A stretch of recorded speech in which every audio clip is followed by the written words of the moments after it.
I'd like to introduce our MC, and it's the lady to my right. Miss Linnell Metcalf Sullivan is retired from the U.S. Army with 30 years of service. I was going to take a test here to say, does she look old enough to be 30 years in the service, but I won't go there because I don't want to get anybody in trouble, okay? Paula, be nice. Okay.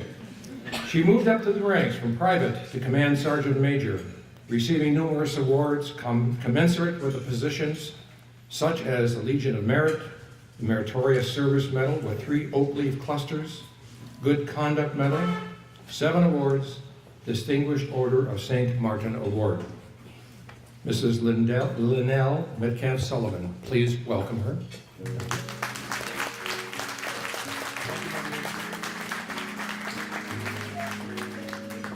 Good evening.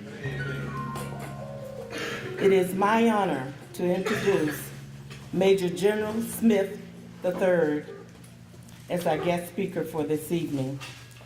Major General Smith is presently serving as the Director of Veteran Service Division, Workforce Development Agency, State of Michigan, which focus on job placement, job development, and skill readiness for veterans. He is also an independent consultant to the Commission on the Future for American Veterans. Please welcome our guest speaker, Major General Robert W. Smith III.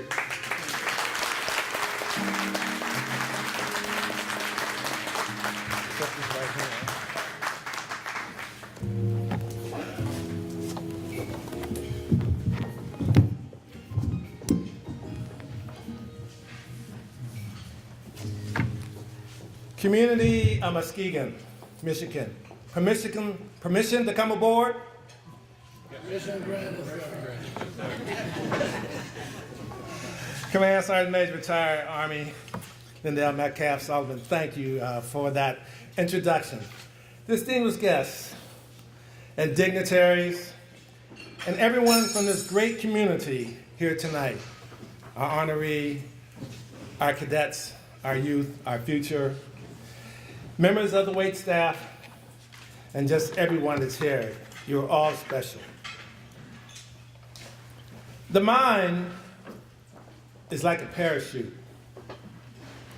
You must have it open for it to be of any use. Otherwise, crash and burn. Now, Terry Pratchett said, however, the trouble with having an open mind, of course, is that people will insist on coming along and trying to put things in it. It is my honor to be here in Muskegon for the Great Lakes Naval Memorial Museum Black History Committee's Veterans Recognition Night, honoring Black American veterans. I've been asked to make a few comments into your open minds.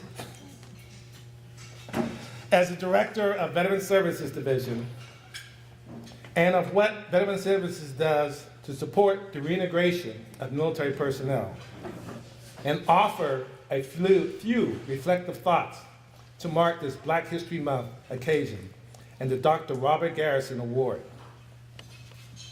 First of all, Veteran Services Division is federally funded by both the Department of Labor and the Department of Veteran Affairs.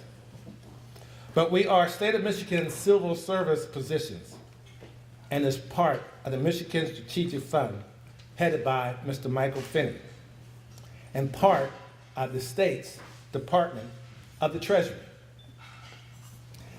VSD's guiding principles are to assist veterans in making successful transition to civilian employment and certifying post-secondary education and training programs and facilities for veterans' education benefits. And what that means is that every institution in the state has to be certified by the state approving agency to receive GI Bill funding. And those institutions include, in this state, 3 massage parlors, which I must certify. I make sure we don't take a state car during the middle of the day. The state also certifies, but that's just to do business.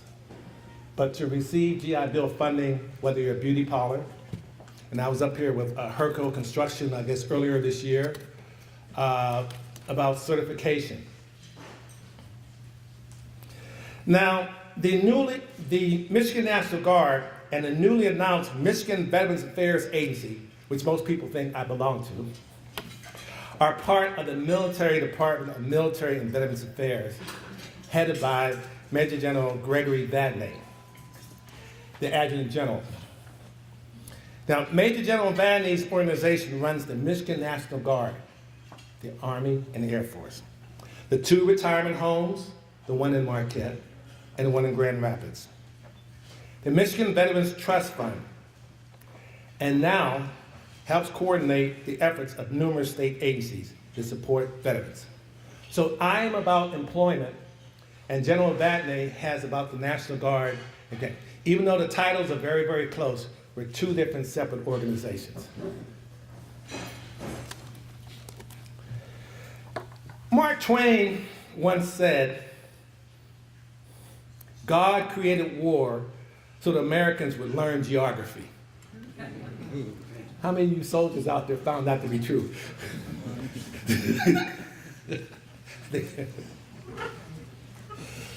But the sad reality is that according to Plato, only the dead have seen the end of war. But for many of us, returning military personnel have another battle they must face, which is finding meaningful employment or becoming employment ready. VSD's charge is to work for employers to find and or match appropriately skilled and trained veterans for employment opportunities from among Michigan's 650,000 plus veterans that are in this state, the 11th largest veteran population in the United States. Employment specialists cover all 83 counties of the state of Michigan and usually are anchored with the Michigan Works office. Here in Muskegon, VSD has Mr. Jesse Michelson, is U.S. Army, and my colleague, Mr. Norris Alice, U.S. Navy, down at the end of the table. These VSD colleagues stand ready to sight and sound with land ho, keeping it Navy, or I've got a job opportunity for you after a successful triage process to get the veteran job ready. Because many of the veterans come back not job ready. They may need what? Education, GI Bill. How many people went to school on GI Bill? Okay, all right.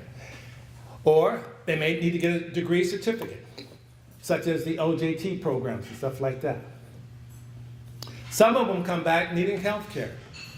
You take the carpenter who lost his hands in Fallujah, has to come back and be retrained in another skill set. And so we work with, through the VA, work with them to help retrain them into new skill sets and then get them ready. Or some of them come back straight health care, the PTSD, the TBI that all of you all have been hearing over and over in the news, and they need health care. These three, as you work up to health care or education and certificate training, to get them job ready, to move them on to employment. Now, I want to say to everyone that everyone that comes back from overseas deployment is not damaged goods. Everyone does not have PTSD and TBI. That's only about 15% of the severe cases, which are treatable. But unfortunately, many employers shy away if they've heard someone's come back from overseas in Afghanistan and Iraq. Everyone is not damaged goods. I'm back. I don't think I was damaged. I see many other fellow veterans out here. I don't think we consider ourselves damaged. We lost some of our colleagues, but everyone is not damaged goods.